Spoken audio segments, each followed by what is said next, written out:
Hi friends, నా స్టైల్లో beetroot carrot fry.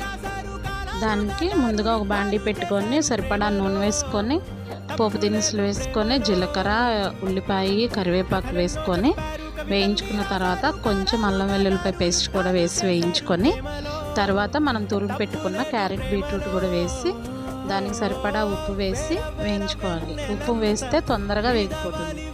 అడుగంటకుండా మధ్య మధ్యలో కలుపుతూ వేయించుకోవాలి. ఇలా వేయించుకున్న తర్వాత అది వేగిన తర్వాత దాంట్లో కొంచెం పసుపు వేసుకొని మళ్ళీ ఒకసారి వేయించుకోవాలి.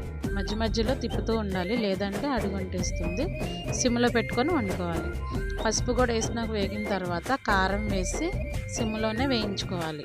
ఇలా కూడా వేగిన తర్వాత దాంట్లో కొంచెం గరం మసాలా వేసుకొని కొత్తిమీర ఉంటే కొత్తిమీర కూడా వేసుకొని వేయించేసుకుంటే బీట్రూట్ క్యారెట్ ఫ్రై రెడీ అయిపోయినట్టే.